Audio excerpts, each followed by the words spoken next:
मुमकिन बारिश की कमी के पेश नज़र मुत्तहदा ज़िला करीमनगर के कलेक्टरों और आला हुकाम के साथ वज़रा टी नागेश्वर राव, श्रीधर बाबू, पूनम प्रभाकर और अलदुरी लक्ष्मण कुमार ने आज एक अहम जायज़ा इजलास मुनाकिद किया। इजलास में बारिश की कमी से पैदा होने वाली सूरत हाल से निमटने के लिए मुतबादिल मनसूबे पर गौर किया गया और मुताल्लिक़ा हुकाम को ज़रूरी हिदायत दी गई।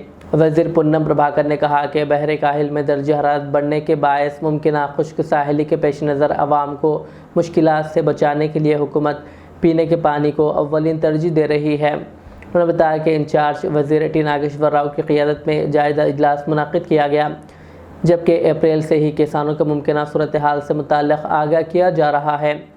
अवाम से पानी के तहफ़्फ़ुज़ में ताउन की अपील करते हुए कहा कि किसान कम पानी इस्तेमाल करने वाली फ़सलों को तरजीह दें और ज़ेर ज़मीन पानी के ज़ख़ायर बढ़ाने की कोशिश करें। उन्होंने कहा कि हुकूमत पीने के पानी, आपाशी और बुनियादी सहूलतों की फ़राहमी के लिए सियासी इख्तलाफ़ात से बालातर होकर काम कर रही है, ताकि मुत्तहदा ज़िले की आवाम को किसी किस्म की परेशानी का सामना ना करना पड़े। बाज़ इस सिलसिले में वज़ीर टी नागेश्वर राव ने तफसीलात बताई।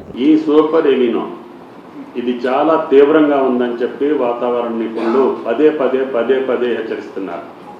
అది కూడా భారతదేశం మీదనే ఎక్కువ ప్రభావం చూపుతుంది. అందుట్లో కూడా దక్షిణ భారతదేశంలోనే ఎక్కువ అవకాశం ఉందని. దక్షిణ భారతదేశంలో కూడా ముఖ్యంగా ఆంధ్ర, తెలంగాణ, పార్ట్ ఆఫ్ మహారాష్ట్ర, కర్ణాటక ఈ రాష్ట్రాల మీద ఎక్కువ ప్రభావం ఉందని. అయితే మన రాష్ట్రానికి సంబంధించి తీవ్రంగానే ఉంటుందని భావించి నిపుణుల యొక్క సూచనలకు అనుగుణంగా మనం రైతాంగాన్ని అప్రమత్తం చేసి యంత్రాంగాన్ని మనం సిద్ధంగా ఉంచకపోతే రాబోయేటటువంటి ఈ తీవ్రమైన పరిస్థితులను ఎదుర్కోవటం చాలా కష్టం. ఇది అన్ని రంగాల మీద ఈ ప్రభావం ఉంటుంది. ఇప్పటికే పశ్చిమాసియా యుద్ధం వల్ల జరిగేటటువంటి నష్టానికంటే ఈ ఎలినో చూపించేటటువంటి ప్రభావం తీవ్రంగా ఉంటుందని చెప్పి రాష్ట్ర కేబినెట్ భావించి అత్యవసర సమావేశాలు ఏర్పాటు చేసుకొని వ్యవసాయ శాఖకు సంబంధించినటువంటి కంటింజెన్సీ ప్లాన్ని జిల్లా కలెక్టర్ ద్వారా ప్రతి గ్రామానికి వెళ్ళేటట్టుగా ఇందాక ఆ బాబు చెప్పినటువంటి అన్ని పద్ధతుల్ని, వర్షాభావ పరిస్థితులు ఉంటే వ్యవసాయం ఏ రకంగా ఏ పంటలు ఎప్పుడు ఎట్లా వేయాలో ఆయన గారు సుదీర్ఘంగా మనకు చెప్పారు.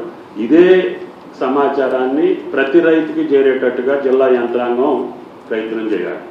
రేపటి నుంచి ప్రజాప్రతినిధులు ఒక పక్క, యంత్రాంగం ఒక పక్క, అందరూ కలిసి కోఆర్డినేషన్ తోటి మన రైతాంగాన్ని, మన వ్యవసాయాన్ని కాపాడుకోవాల్సినటువంటి బాధ్యత ఉంది.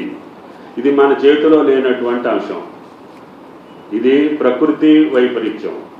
కాబట్టి దీన్ని, ఈ యొక్క కష్టాన్ని ఏ రకంగా మనం పూరించగలుగుతామో దానికోసం ప్రయత్నం చేయాలి.